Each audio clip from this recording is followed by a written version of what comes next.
the book of the prophet Isaiah.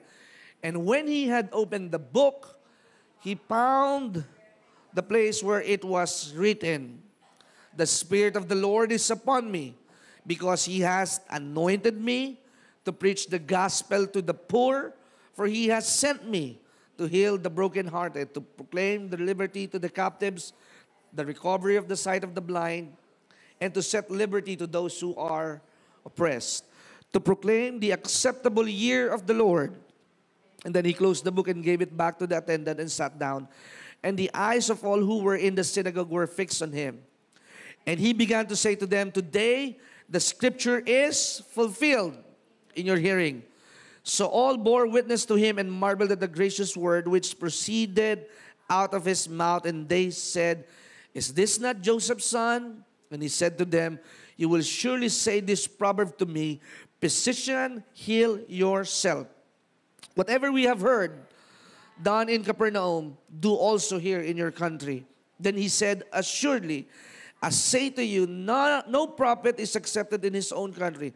But I tell you truly, many widows were in Israel in the days of Elijah, when the heaven was shut up 3 years and 6 months, and there was a great famine throughout all the land.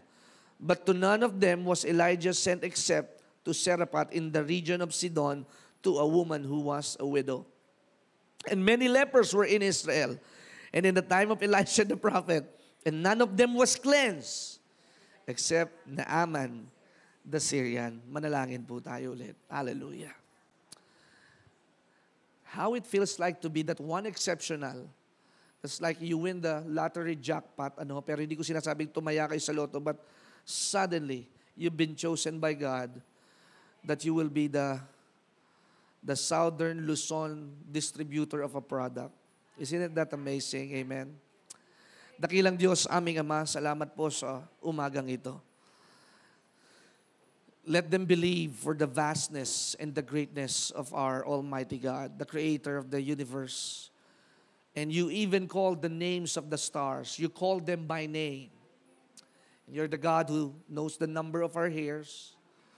You know that every single cell and every fibers of our being is all accounted for. The good cells, the white corpuscles, the red blood cells, you know everything. The liver and the intestine, the heart and the heartbeat, the diabetes and the blood sugar and the high blood pressure. You know all things, Lord God. And you created these things that will be subjected to you. Lahat po ito'y susunod sa iyo, sapagkat ikaw ang may likha. You are the manufacturer, you are the creator, you are the founder, and you are the author. You are the starter, you are the forerunner. Ikaw po ang firstborn, Panginoong Jesucristo. Ikaw ang aming panganay at alam po namin that miracles will always take place as long as we keep on believing by faith and by our attitude. All things are possible in Jesus' name. Kaya Panginoon, maraming salamat sa iyong lahat ng papurit parangal. Ito ang aming samod na langis sa pangalan ni Jesus. Amen. Palakpakan po natin ang ating Panginoon ng napakalakas na palakpak. Hallelujah! Thank you, Lord. Makakaupo na po kayo. Thank you, Jesus. Sabihin mo sa iyong katabi, handa ka na bang makinig ng salita ng Diyos? I have 42 minutes plus 2 hours.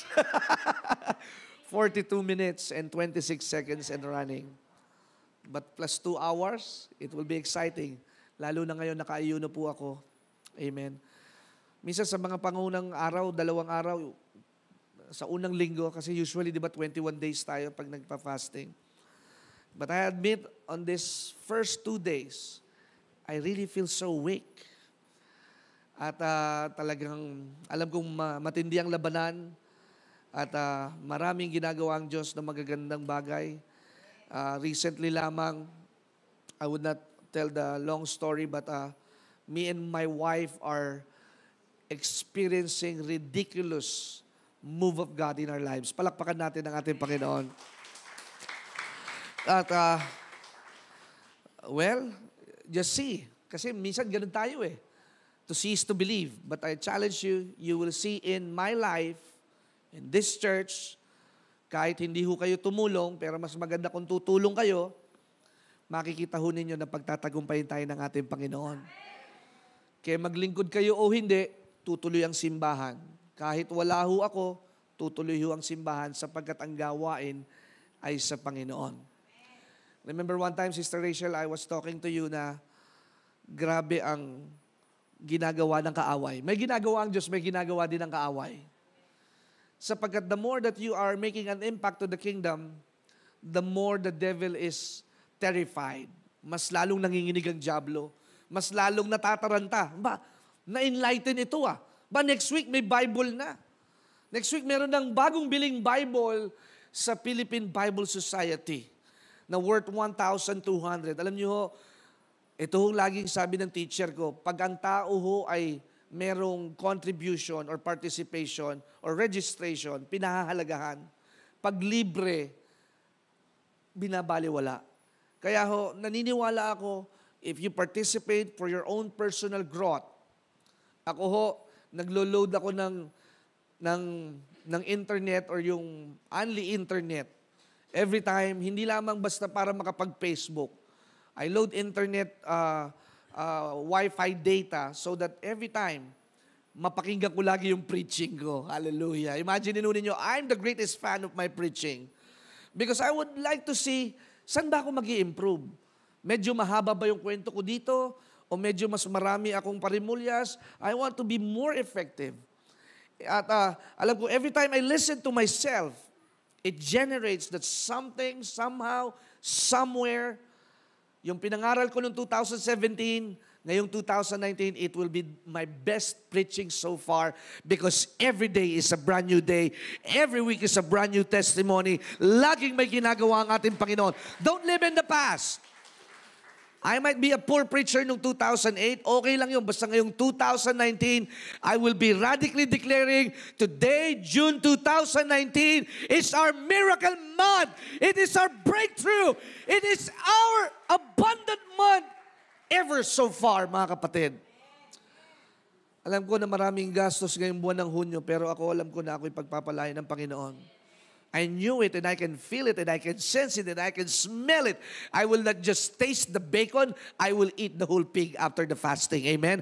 Kapag ka bacon lang, bahagi lang yun ng baboy eh. Pero pag lechon na, buong-buo na. Pero ngayon, I'm started to focus and shift on the other things. Alam ko na pag dumating itong mga pagpapalang ito, mga kapatid, people will come to this church and ask, tell me, what is your secret? Tell me who your God is.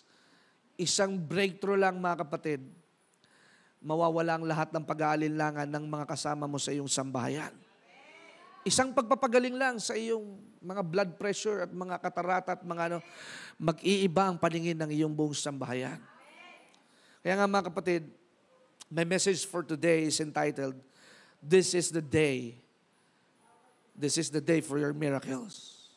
Sabihin mo sa iyong katabi, ito ang araw ko ng himala. Kaya huwag kang maghinala.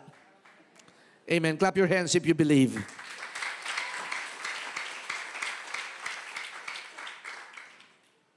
I'm sure we're all going to be blessed. But the problem is, the enemy is the enemy, is the enemy, is the enemy. The real enemy is not the things that you so always cast out. Yes, si Satanas talaga ang kalaban natin. Pero ang tunay na kalaban po natin, the enemy, tayo po ang minsang naghihinder ng mga biyaya at pagpapala ng ating Panginoon. We are so constrained, we are so limited, we are so contained. And sometimes, you're all on the limits, pero hindi mo pa rin paniwalaan that God will always make a way. There will be dead ends. There will be sleepless nights. There will be pain and sufferings.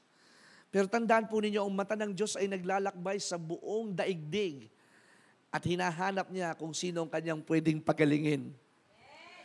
Ang mata ng ating Panginoon ay naglalakbay at naghahanap siya kung sino ang kaya niyang bigyan ng pagpapala ng magkaroon ng bagong bahay.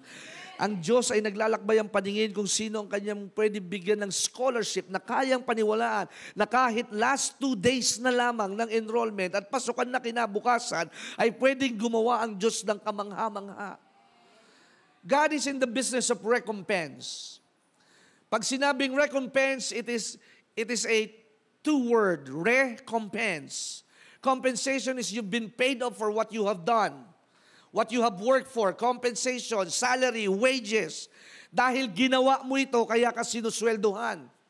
Tapos na ang 30, tapos na ang kinsenas, pero naubos mo na lahat ng sinuweldo mo at ngayon ikaw ay nakatungang at nakatulala at hindi pa rin mapag-abot lahat ng iyong mga bills at ng iyong mga deals, hindi ka pa rin makausad at makaahon at laging paulit-ulit, bayad utang, utang ulit, bayad utang, utang ulit. Hanap ka ng Bombay, hanap ka ng 5-6, hanap ka ng pwedeng maisangla. Life is like a continuous cycle that you are in bondage. I tell you the truth, mga kapatid, pinalaya na tayo ng ating Panginoon. You've been set free and delivered. But first of all, you need to adjust your mindset and your focus. You need to believe that this month, it is not the same cycle again last 2018 or the last 6 months. Kailangan ngayong susunod na 6 na buwan ay may kakaiba kang pamantayan at pagkaunawa na ang Diyos kailanman ay hindi nagpapabaya, lumakad ka sa iyong paniniwala, hindi na lamang ang yellow pad ay listahan ng iyong mga utang, ang yellow pad ay listahan ng iyong mga naibigay, ang iyong listahan ay mga naitulong na at napagpala sa lahat ng mga taong nangangailangan. You can reverse what the enemy has cursed us. Poverty is a curse, mga kapatid. Sickness is a curse. Kaya nga, I say a while ago, our God is the God of recompense. Gusto ka ng Diyos na pasweldohin na hindi ka naman nagtrabaho doon sa trabahong ibibigay sa iyo. Naunawaan niyo, ikaw ay susweldo na hindi ka naman nagtrabaho at dapat para magkasweldo ka, trabahuin mo ito, pero hindi mo ginawa yun, pero bibigyan ka ng extra ng ating Panginoon. Bibigyan ka ng sustainment and open doors para magkaroon ka ng opportunity for the sales and investment. And God will open doors that no man can shut. Extra blessing is available for all of us if you will increase your faith. Kaya nung ang ating Panginoong Jesus ay dumating sa isang sinagoga at binanggit niya ang mga katagang ito sa verse 18. And he said, "The Spirit of the Lord is upon me." If you could reread it once again, this verse has been spoken to the prophet Isaiah sa Isaiah chapter 60 or chapter 61.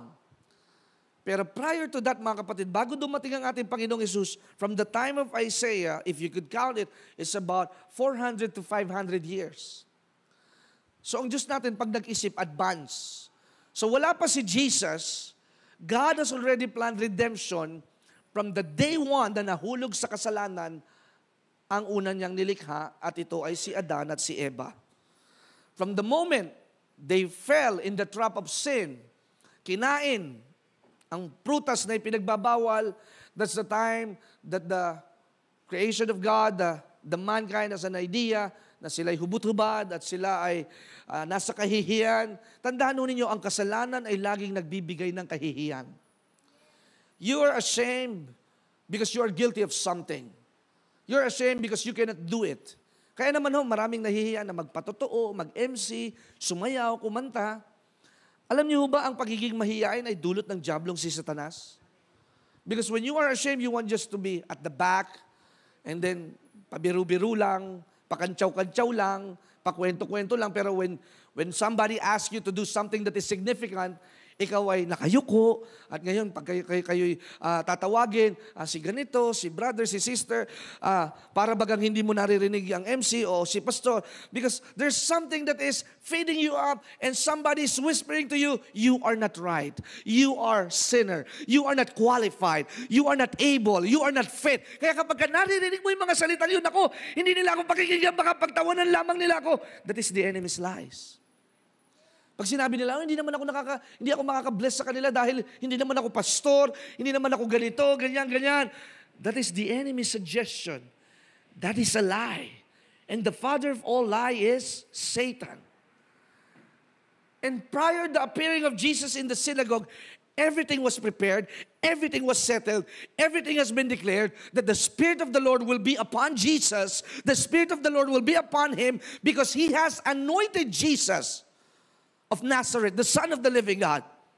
Kaya pansinin mo kahit anong galing mo sa negosyo, anong husay mo, anong talino mo sa eskwelahan, until you are anointed, you could see the difference.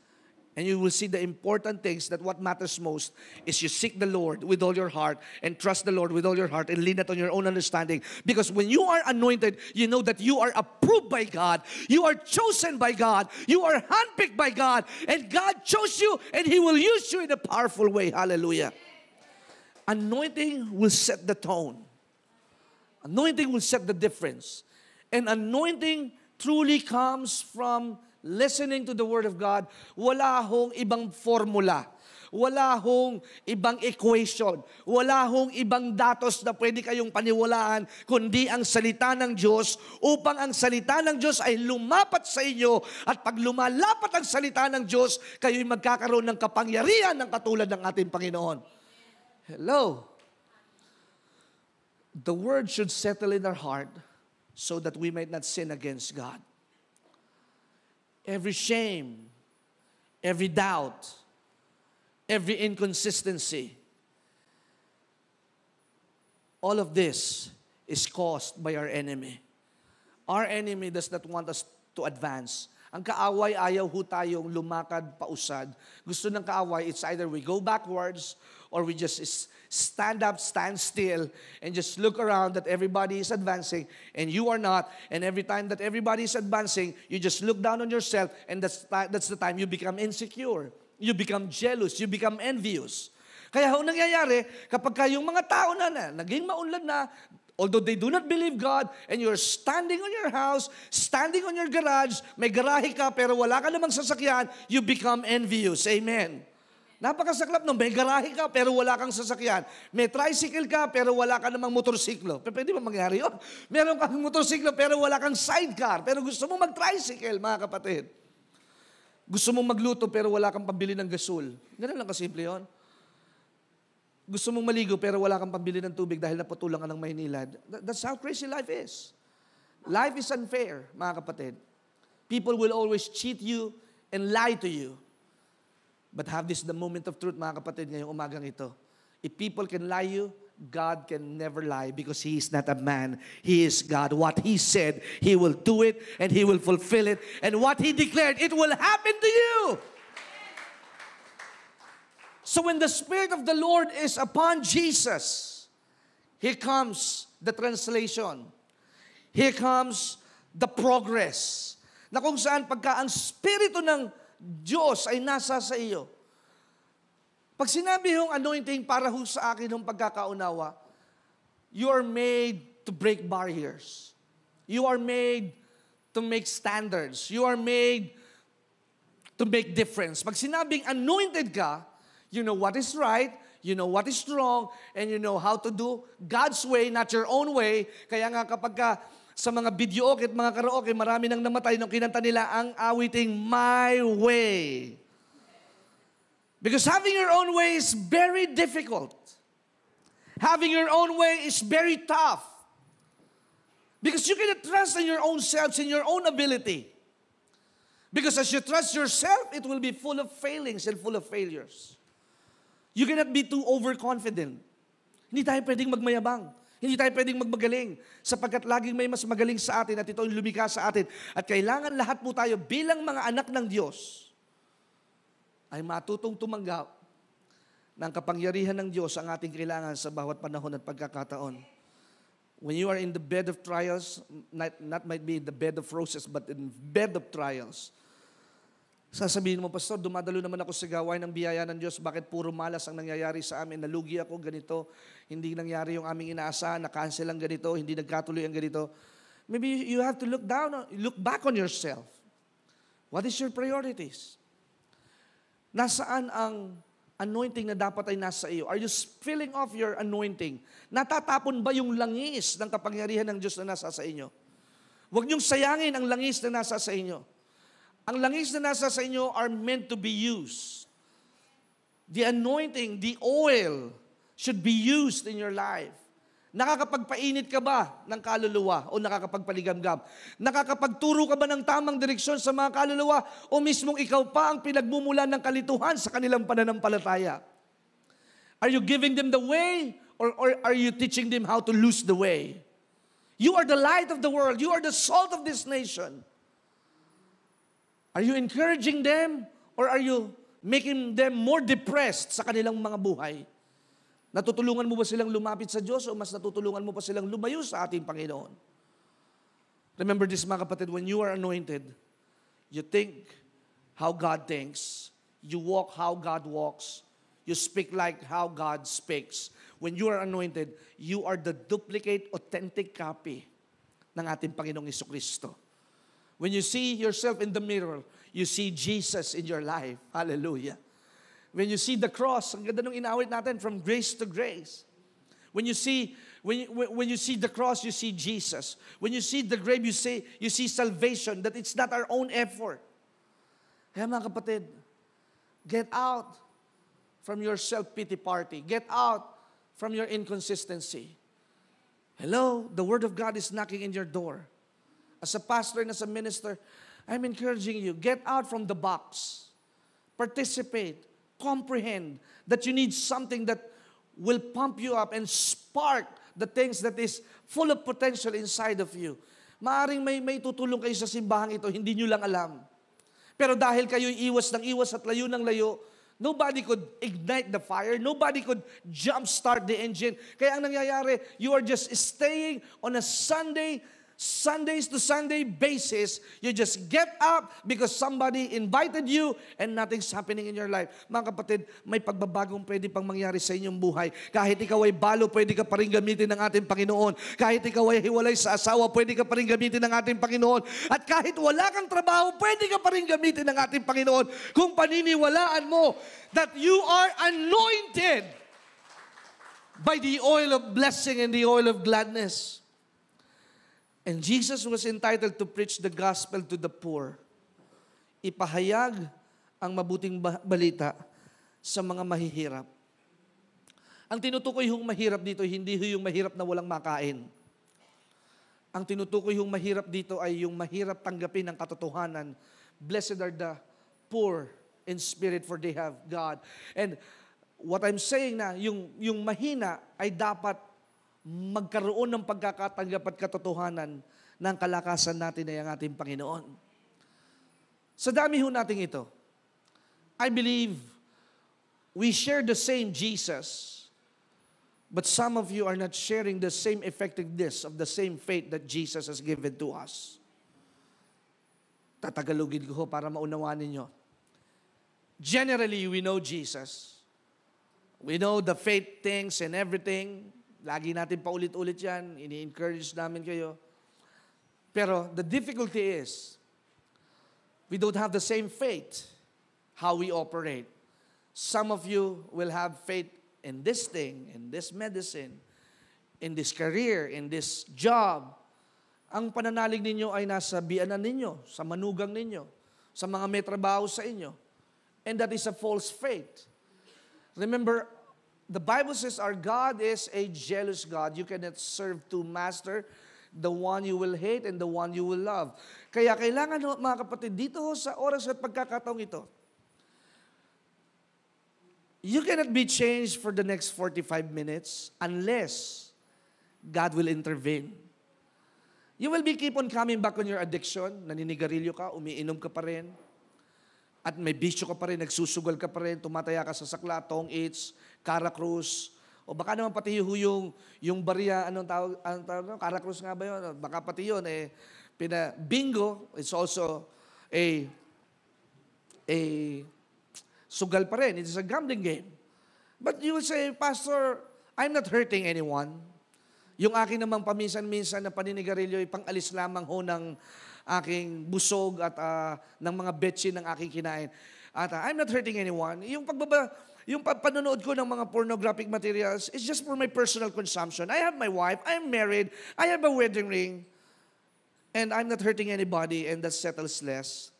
Alam niyo mga kapatid, kahit hindi ho kayo nakakasakit, pero kapag hindi nyo pinangangalagaan at iniingatan ang bigay at biyaya ng Diyos na templo sa inyo, ito ho ay kalungkot-lungkot sa harapan ng ating Panginoon. That's why, if you ask me, why is it my blessings are delayed? Look unto yourself. is your anointing is spilling off. Tumatagas ba yung anointing na nasa sa iyo? Dapat to, ang anointing na nasa sa atin, ginagamit natin para mai-convert natin sa isang bagay at pagpapalang kapaki-pakinabang. Imaginin ho ninyo si Jesus. Well, He's the Son of God. But why is it He said this? He need the Spirit of the Lord. He need the anointing. Because your college degree cannot break the yoke. Your brotherhood in your fraternity cannot break the yoke. Your connection to the mayor's office cannot break the yoke. Amen? Ano ba yung yoke? Pabigat? Pamatok?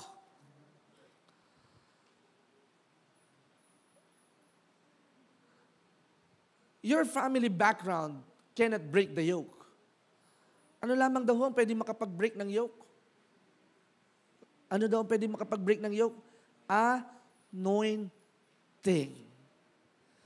So if you want to break the curse over your life and your family, you need the anointing. And how come could you have the anointing? Through prayer and fasting? Alam niyo, masarap mag-ayun eh. I think, June 2, 2019, para po sa akin on my spirit, ito yung pinaka magaan na mensahe na akin nung dadalhin dahil itong mensaheng ito ay mensahe na galing sa Panginoon at alam ko na sinasamahan ng Diyos at kinakasihan ng Diyos.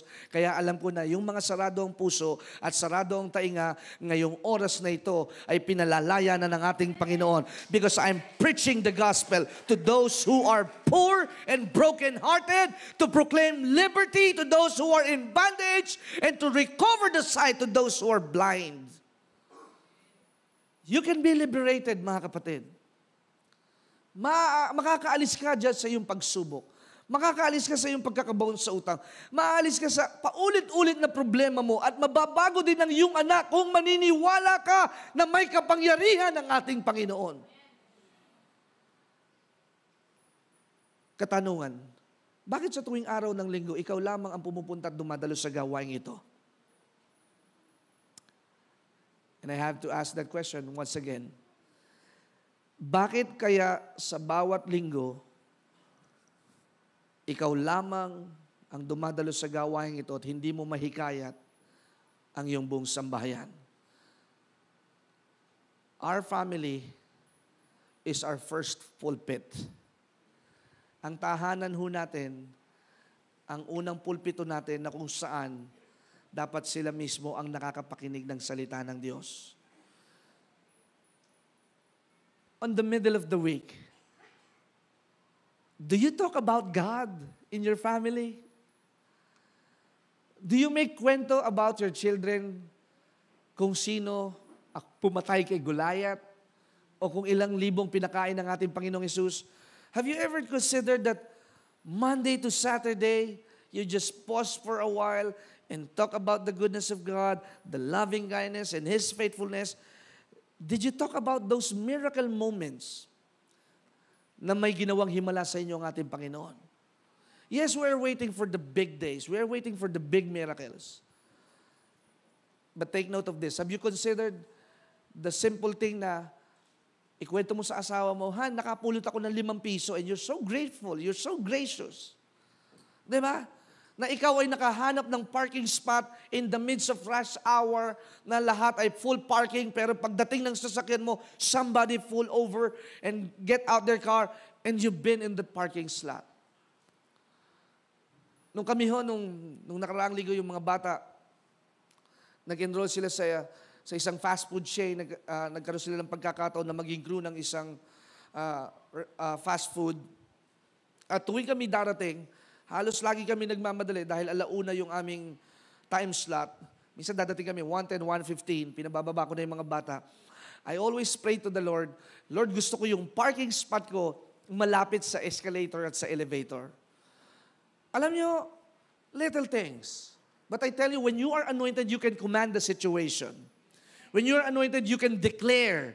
You can say to this mountain, mga kapatid, when you're anointed, you know your position. You know who you are.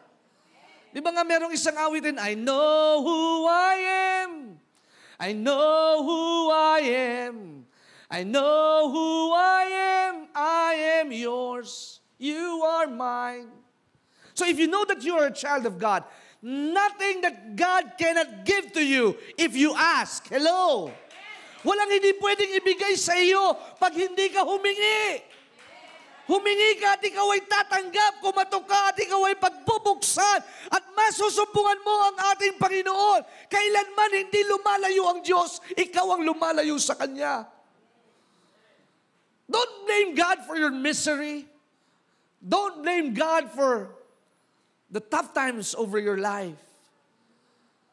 It is you na hindi nagpapatuwid at nagpapaayos sa ating Panginoon. Subukan mo magpaayos, kapatid. Subukan mo na huwag maging mabunganga sa mister mo. Titiyakin ko sa inyo, aayos ang inyong buong sambahayan. Huwag mong paniwalaan yung mga chismis na ginawa sa iyo ng kaibigan mo. Huwag mo siyang sagutin sa Facebook. Huwag mo siyang sagutin sa Instagram. Huwag mo siyang sagutin sa Twitter. At huwag kang magparinig sa iyong boss sa Facebook. Instead of Facebook, paste the book, the Bible. Hallelujah. Ilang oras ang inyong pagpe-Facebook kaysa sa pagbabasa ng Biblia. That's why the world is very dangerous. Pati pagkain ninyo, pinopost nyo pa sa Facebook.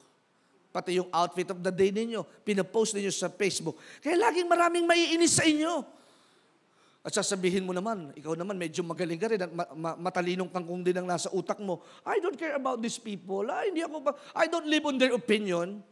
Mga kapatid, hindi nyo ba alam, the moment na iniinggit nyo sila, and that's the purpose naman kaya ka naman nagpo-post na may medal ka, na may ganito ka, may bago ka sa sakyan.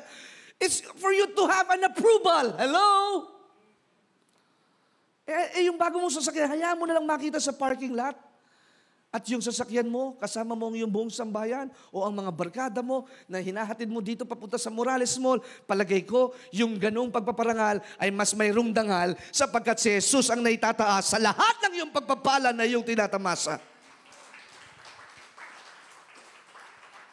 That's why if you see some other people are successful, you are having a hard time on competing to them. Hindi ka mananalo sa kanila.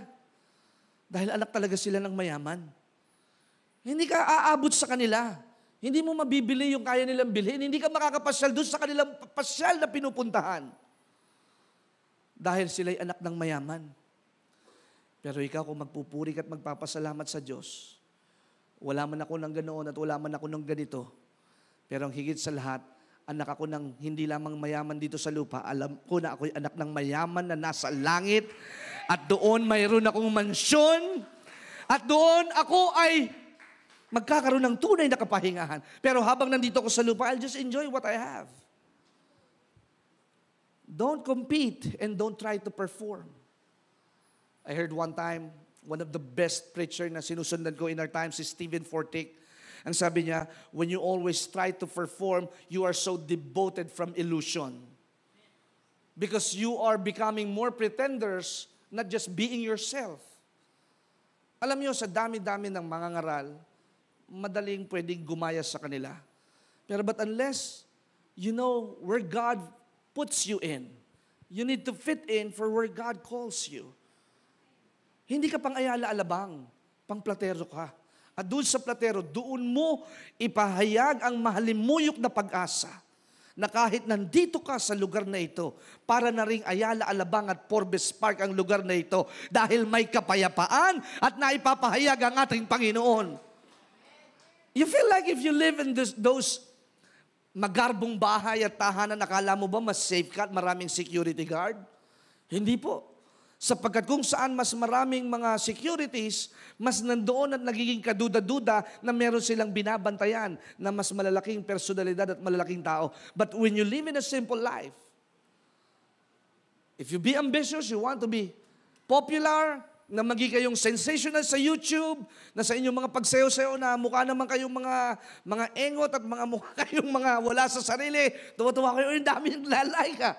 Kahit mga patawa, hindi naman kalbo, People wants to be known.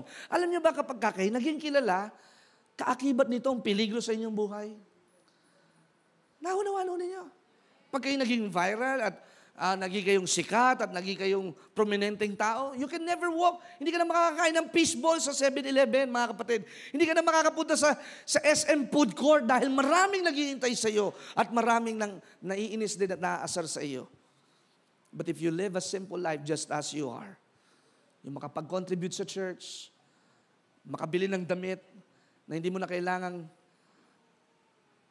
i-post sa Facebook na ang pabango ko ngayon ay Armani, Eternity, hallelujah. Hindi mo na kailangang i-post na may bago kang kitchen set. Hello? There will always be attackers. At minsan, yung bigat ng daluyong ng mga maninira, pag hindi mo nakayanan, ikaw ngayon ay magkakaroon ng mga stalker at mga taong may inggit sa iyong pagpapala.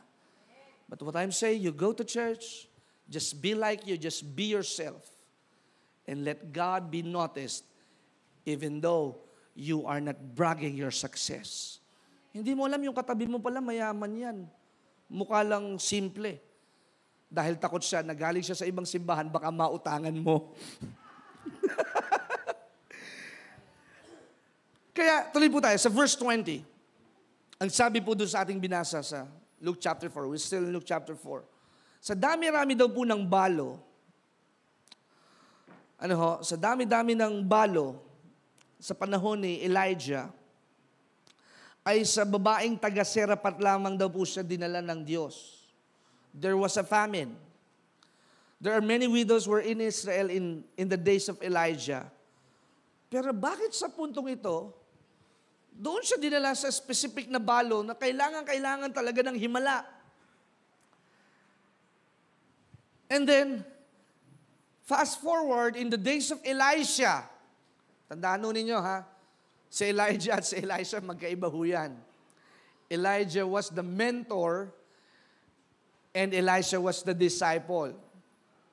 So nung yung disciple na niya ang binigyan ng double portion of anointing, tingnan ho ninyo. When you have the anointing, you can do everything. When you have the anointing, you can understand everything because the Spirit of God is upon you. Ano ho ang hiningi ni Elisha? Sabi ni Elijah, I'll be snatched away for the next few minutes. What do you want? At ang sabi ni Elisha, I don't want $1 million. I don't want one mansion with full of chariots. Hindi ho siya humingi ng material things eh. Ang hiningi niya, anong hiningi niya? Anointing. I want a double portion. Tandaan ho ninyo, you cannot be above your teacher or your master. You need to sit down. Kaya para ho lubos ninyo akong maunawaan, you need to always sit down to this handsome-looking, supposed to be congressman na naging pastor. Amen? Amen?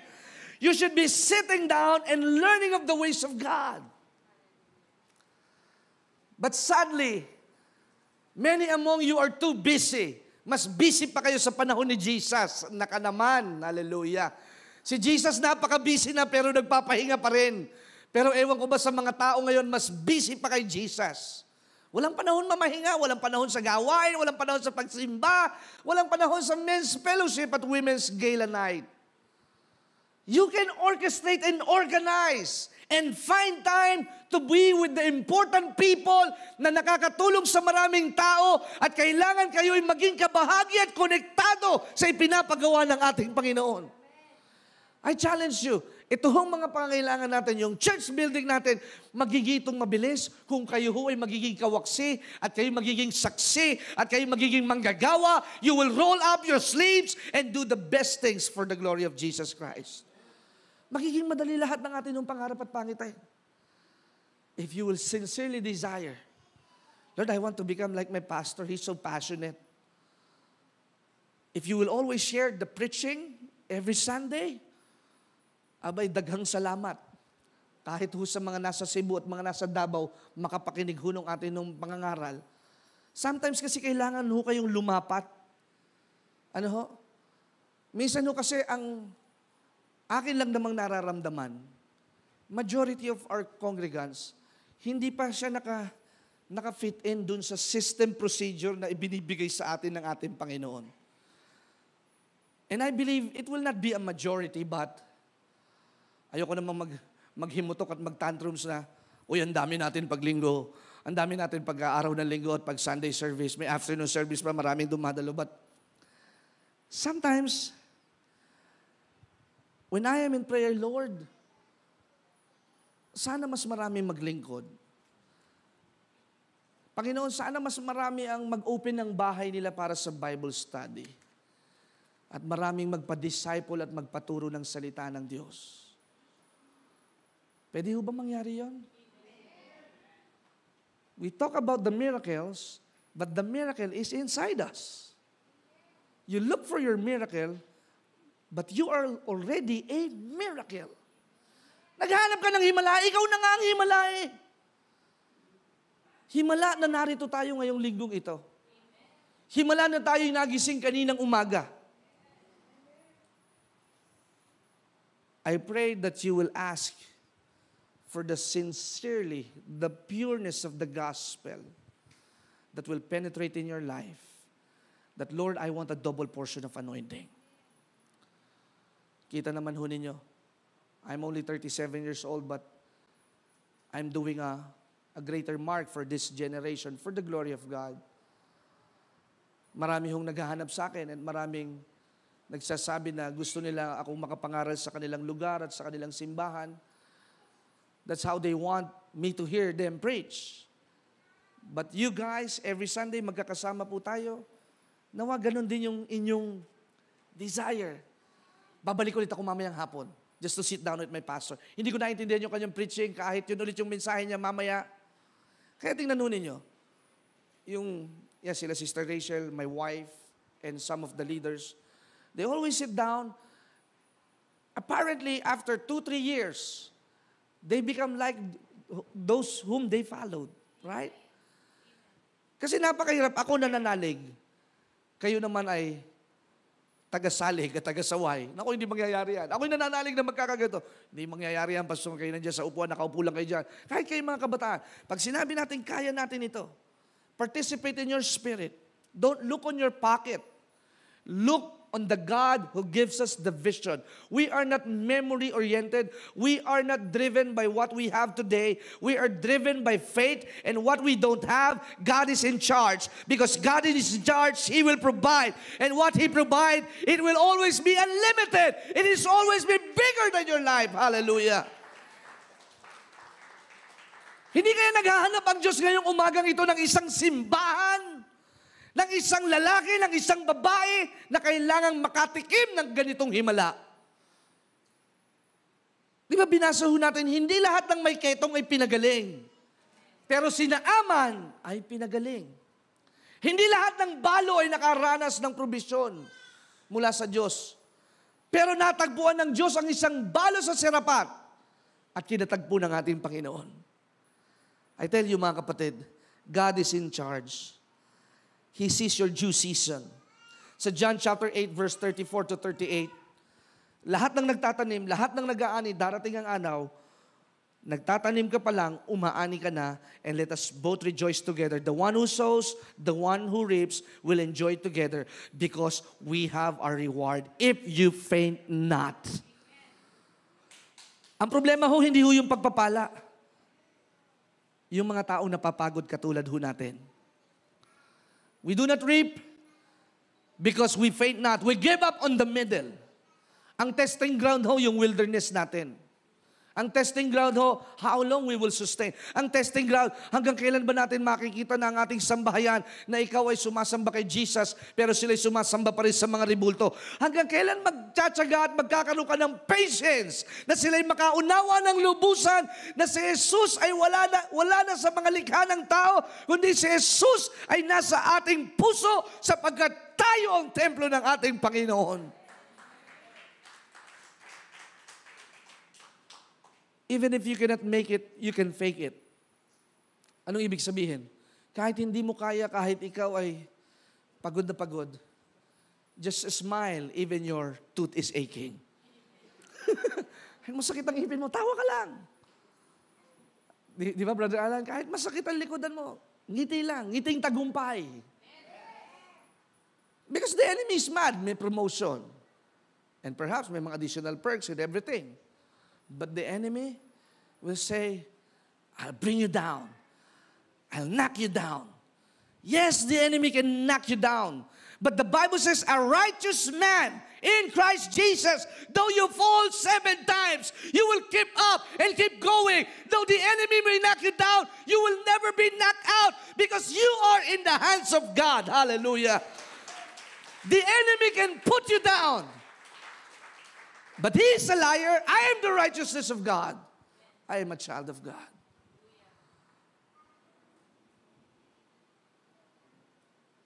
What are your voice? What are the sounds that you are sending off? So Jeremiah chapter 33 verse 11 to 13. Ito ang panlaban sa mga panahon na ikaw ay nadidepress. Sa mga panahon na ikaw ay nagiging talunan ng pakiramdam.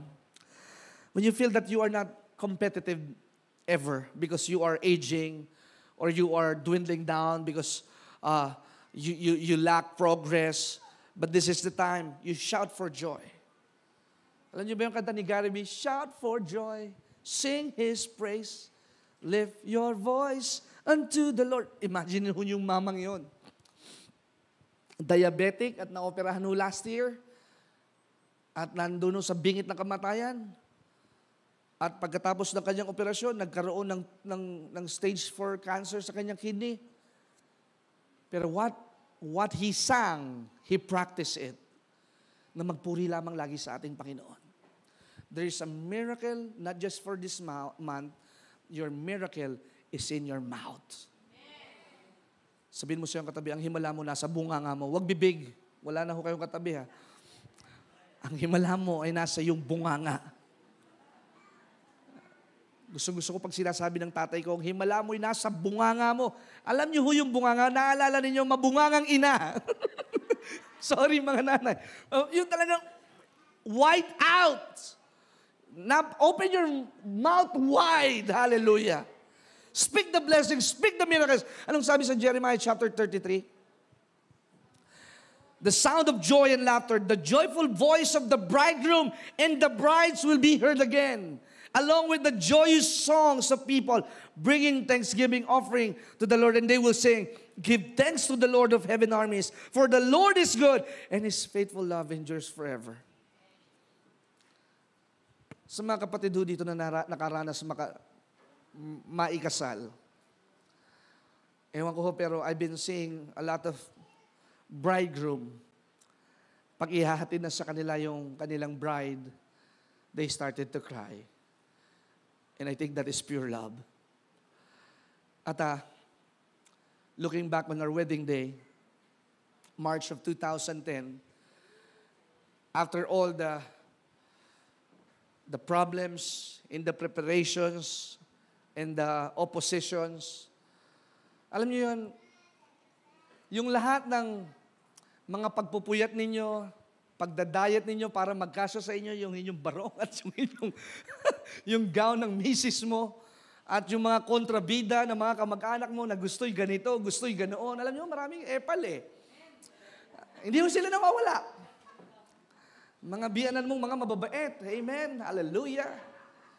At nandiyan may magsasuggest, ganito dapat ang motive, ganito dapat may paru-paro dito, mas magaling na videographer ito. Alam niyo, those people are very good in suggesting.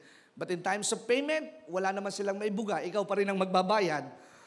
Okay sana eh, na mag-suggest. Pastor, ang init naman dito sa church na ito, kulang sa aircon. Ikaw kaya ang bumili ng isang aircon, kapatid? Pastor, hindi kita makita, kailangan meron tayong TV sa likod. Ikaw kaya ang bumili ng TV na nakatapat sa mukha mo para makita mo dahil meron posting pa there. We are good in suggesting, but we are poor in doing. We are poor in our initiative. At nung dumadating po yung aking asawa, I feel the joy, the waiting, the sacrifices, na alam nyo na hindi na kami pwedeng maghiwalay. Sa araw ng gabi, magkakasama na din kami. Hindi na niya kailangan magtrabaho sa Saudi at maamoy ang mga Pakistanong napakababango pag tuwing sumasakay ng eroplano. Hindi naman siguro maintindihan ng mga Pakistano yung Tagalog eh. Na kapag may mga panahon na talagang yung tinatawag niyang deadhead, na kung saan back-to-back na triple pairing ang kanyang flight, makakapagpahinga na siya at wala na siyang ibang gagawin kundi magpabili na lang sa kanyang asawa. Nako po. At nung habang siya lumalakad, I can feel the joy and gladness. Ito ho yung sinasabi ni Jeremiah. There will be a turn back time moment that God will restore the things that make you happy. It's like na kahit tayo ho ngayon, ang bewang natin ay 34, 36 na, you feels like the joy of turning back the time na size 30 pa lang ang bewang mo at nakakapagsuot ka pa ng slim fit na long sleeve. God will turn it back and you will rejoice again, you will laugh again, and you will appreciate what God has done into your life. And He will do it again, and He will do more in spite of this, what happening in the world.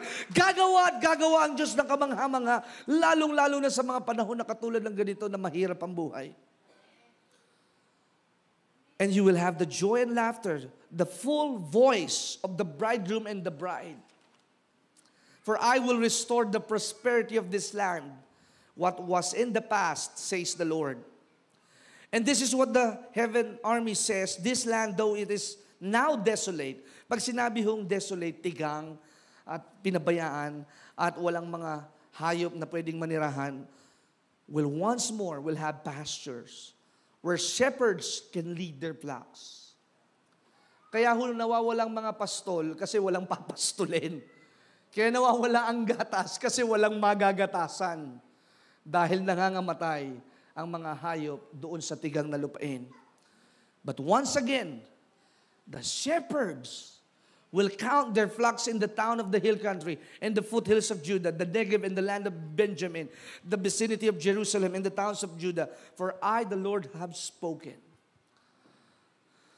Kaya ngayon, kung ang binibilang nyo lamang ay mga pinagtataguan ninyo, pinagkakautangan ninyo, ngayon there will be a turn back of time that you will be the lender and not the borrower anymore.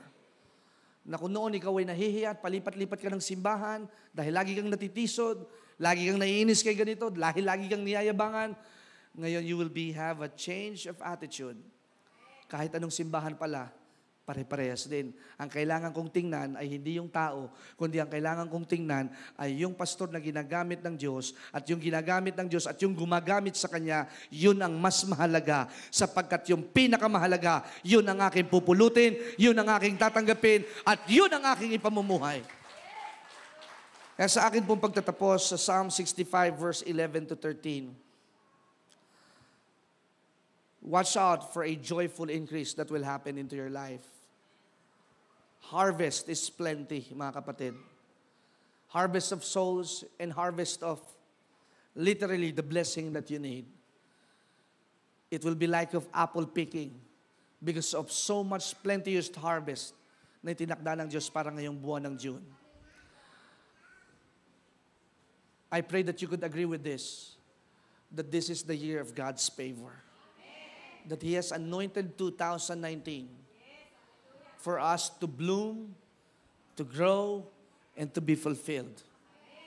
Hindi man nangyari noong 2015 na makakapagpakasal ka.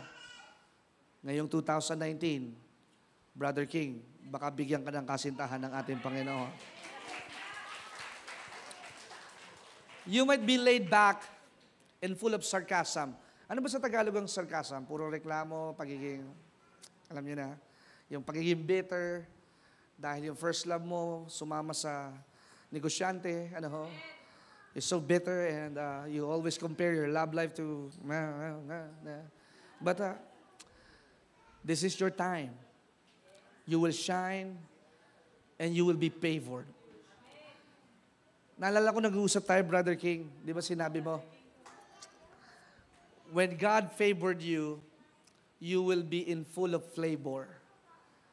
So pag pinaburan ka ng Diyos, you can mix, you can mingle in every situation. Pwede kang maging matamis, maalat, maasim, mapakla, but at the end, you have the sweetness of the anointing of our Lord Jesus Christ. Di ba? Ang mangga, it comes through a variety of changes, di ba? Maliit, lumalaki, kulay green, at pagka hinango mo na ng maaga, Indian mango ang kalalabasan mo. Pero pag hinunod mo, medyo pag madilaw-dilaw, matamis-tamis. Ganon din ho ang ating buhay. Pag pinuti ninyo at pinitas ninyo nang wala sa panahon, medyo mapakla. But it doesn't mean, hindi ka na Kristiyano. It doesn't mean na wala na sa iyong identity ng ating Panginoon. Tandaan mo, kapamilya ka pa rin ng mangga. Kaya even though you make mistakes, even though you commit sin, God is faithful and just. He can forgive you. He can change you. He can fix your life in the way God sees you through. Because God is seeing Himself sa atin pong mga buhay. Palakpakan po natin ang ating Panginoon. Last verse before we leave. Sa Psalm 65 verse 11 to 13, pinarangalan at ginantimpalaan ng Panginoon ng kanyang kabutihan ang buong daigdig. Nagsabog ho ang Diyos ng lahat ng pangangailangan natin dito sa daigdig. Tandaan ho ninyo, ang daigdig at sanlibutan ay magkaiba. Ang daigdig, earth. Ang sanlibutan, world. Ang daigdig, ito yung lugar na kung saan inilagak ng Diyos na maghari ang kanyang mga anak. Kaya nga sabi sa Biblia, na tayo ay itinakdama para mamuno at maging tagapamahala. Hindi para maging tagapamasukan. Hindi para maging alila at alipin, mga kapatid. At naniniwala po ako ang bansang Pilipinas ay magiging dakila at magiging matagumpay at mayaman, maunlad at pinagpala. Kaya narito kami. Narito kami mag-asawa na naniniwala at inaamoy ang mabangong hangin sa isang third world country. Amen. Kahit maalikabok, ang aming pakiramdam, napakalinis ng Binyan Laguna. Hallelujah. Kahit ang mga tao dito ay walang disiplina, napakadisiplinado ng mga Pilipino. Because you call those things, though be not as though they were. And I believe that our paths will drip into abundance. They drip into the pasture of the wilderness, and the hills clothe themselves with rejoicing. The pasture are clothed with flocks. Maraming mga kahayupan. Kahayupan meaning maraming animals na nandoon sa kaparangan. At lahat ito'y para sa iyong kapakinabangan. Isa lang naman ang problema, kaya ka wala kang maibigay, wala ka kasing hanap buhay eh. Wala kang maibigay dahil wala kang maibenta at wala kang job. But remember, God is our source. Magugulat po kayo, I prophesy, may kakatok sa inyong bahay at mag-aalok ng hanap buhay at magbibigay ng puhunan para sa inyong matagal ng negosyong inaasam. You will be promoted. Malalagpasan mo yung supervisor 1, supervisor 2, supervisor 3. Kung kayo may mga anak na nasa abroad, makikita nila kung paano magsasalin ng kapangyarihan ng Diyos na kung sila man ay mga OFW, domestic helper, sila iaangat ng Diyos. Katulad ni Joseph, sila na ang magiging tagapamahala ng lahat ng mga katulong at sila na ngayon ay may posisyon bilang mayordoma. Hallelujah. There is a great grace and great faith and great glory for everyone. Our sustaining is in the Word of God. Kaya ang ating kalakasan ay nasa salita ng ating Panginoon. Today is the starting point, the tipping point, na kung saan araw-araw ay may biyaya ang ating Panginoon. Ang lahat ng naniniwala ay ipalakpak ang kamay ng napakalakas at tumayo ng buong dalawang paa. Tayo ho kayo ng buong dalawang paa. At awitin nga natin yung bridge. King, Sister Pam, yung when I see the cross, I see Jesus. When I see the grave. So ngayon pong June 2, 2019, our tithes and offering ngayong morning ay 23,660. Palakpakan po natin ang ating Panginoon. 23,660. We're still a little bit short sa atin pong target na 40,000 every Sunday. Since April, we are low on our budget. Dahil siguro ang iba sa inyo ay may mga pinagdaraanan, but we still believe that God will make it through. Amen? 23,000 tithes and offering is not bad for the 1 million that we're about to need. Amen? Palakpakan natin ang ating Panginoon. We'll have not to worry. We will not doubt. We are on the promise. We are on the right path, and we will accomplish what God has given us to do. Sige po, sambahin natin ang ating Panginoon.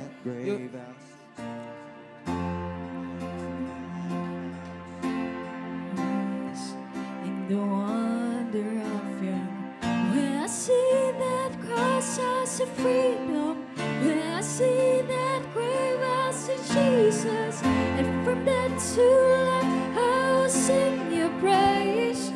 In the wonder of your grace. When I see that cross, when I see that grave, I see Jesus. And from death to life, I will sing your praise. In the wonder of your grace. And my heart will sing your praise. In the wonder of your grace. How my soul will sing your praise. How wonderful, how glorious, my Savior's cause, victorious,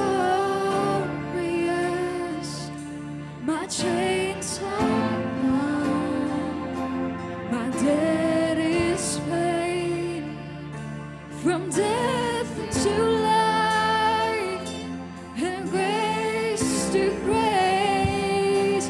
How wonderful, how glorious, my Savior's cause, victorious, my chains are gone, my debt is paid, from death to life, Amen. and grace to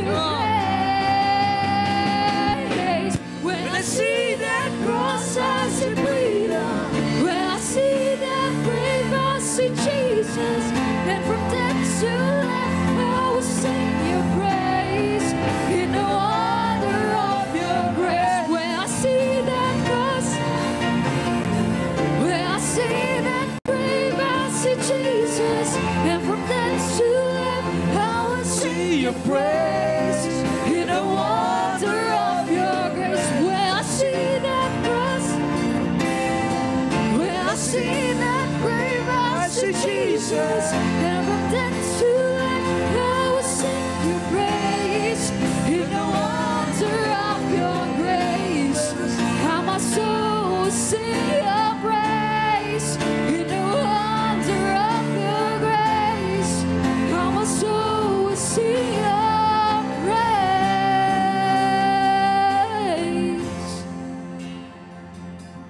Thank you, Jesus. Habang nakapikit ang inyong mga mata, have faith that you see Jesus in this place. His presence surrounds us. He's everywhere in this room. So close your eyes. Feel the touch of Jesus. See Jesus in the middle of this room. See Jesus, He's walking in this room, carrying up your burden, making patches to your wrongs and your mistakes. See Jesus, He's alive. Sa mga hindi pa nagsusuko ng kanilang buhay sa ating Panginoon at gustong isuko ang kanilang buhay, o kaya ay muling ialay ang kanilang buhay, muling ialay. Ikaw ay Kristiyano pero ikaw ay matamlay at walang sigla. Ikaw ay Kristiyano pero wala ka sa husay at wala ka sa hulog ng isang pagiging tunay na Kristiyano. Ngayon ang pagkakataon upang ako'y makapanalangin sa inyo at sundan ang panalangin ito. Pakiusap, pray every day and read your Bible every day. Ang Biblia ang sagot sa inyong diabetes. Ang Biblia ang sagot sa inyong arthritis. Ang Biblia ang sagot sa inyong glaucoma. Ang Biblia ang sagot sa inyong sinusitis at tonsillitis. Ang Biblia ang sagot sa inyong sakit sa atay at sa inyong puso at kasukasuan. Ang salita ng Diyos. Kaya kung gusto mong muling ialay ang iyong buhay ngayong buwan ng Hunyo, huwag ho kayong malalagpasan, mga kapatid. Huwag ho kayong malalagpasan ng biyayang napakalaking ibibigay ng ating Panginoon. I know in my spirit, as for me and my house, we will serve the Lord. Ako at ang aking asawa, paniwalang-paniwala kami na may malaki siyang gagawin sa aming buhay. At huwag niyo lamang tingnan ang aming pagpapala. Yung pagpapalang yun ay para sa amin at gagamitin namin kung saan ito'y pinapagamit ng Diyos. Kaya maghangad din kayo ng pagpapalang para sa inyo at kung saan kayo ipapagamit ng ating Panginoon. Sundan ninyo ang panalangin ito. Panginoong Hesus, ako po'y lumalapit sa iyong harapan. Nagpapakumbaba at nagsusumamo. Patawarin mo po ako sa aking mga kasalanan. Hugasan mo akong ng kabanal-banalang dugo. At sa oras na ito, tinatanggap kita bilang aking Panginoon at personal na tagapagligtas. Mag-aaral ako ng Biblia at laging dudulog sa iyong banal na trono. Hahanap-hanapin kita sa bawat pagpintig ng aking puso. Salamat sa iyong pag-ibig. Salamat sa iyong pagmamahal. Sapagkat ikaw ang unang pumilit nagmahal sa amin. Kaya kami ay nasa kaganapan ng kaligtasan. Salamat po, Ama, sa pangalan ni Jesus. Amen. Palakpakan po natin ang ating Panginoon. Kung sumunod po kayo sa panalangin ito, nandyan po ang atin pong mga ushers, si Sister Lucille, si Brother Arman, si Brother Bernard, para sa mga katatayan. If you want to have a Bible study or discipleship, kahit to one-on-one, pupuntahan ho namin kayo sa inyong mga bahay. We'll just have a cup of coffee, kahit kung saan, kahit hindi sa Starbucks, kahit sa food court. We want to be involved into your life. Na darating sa mga pagkakataon, pag tayo ay may mga gawain, may mga selebrasyon sa inyong tahanan, alam niyo, pag inimbitan ninyo yung inyong pastor, wala nang inuman, wala nang pulutan, kundi it's just a pure celebration of the goodness of God into your family because you are the light and the salt of this nation. Sa bawat reunion, pag nandun ka, mahihiya silang mag-inom at maglasing sapagkat nakikita nila ang liwanag sa inyong buhay. I speak the blessing. May the Lord bless you. May the Lord keep you. And may the Lord face and shine upon you and give you peace. You are blessed in Jesus' name. Amen. See the cross. Woo! When I see that cross, when I see that grave, I see Jesus. Come on. Holy is the Lord God Almighty, who was and is to come. When I see that grave, I see Jesus. Ever meant to learn how to sing Your praise, the wonder of your grace. Oh, my soul will Sing your praise. in the wonder of your grace. Oh, my soul will sing your praise. When I See the cross, I see freedom. when I see the grave. I see Jesus. Never meant to learn how to sing your praise. In the wonder of your grace. When I see that cross, I see freedom. When I see that grave, I see Jesus.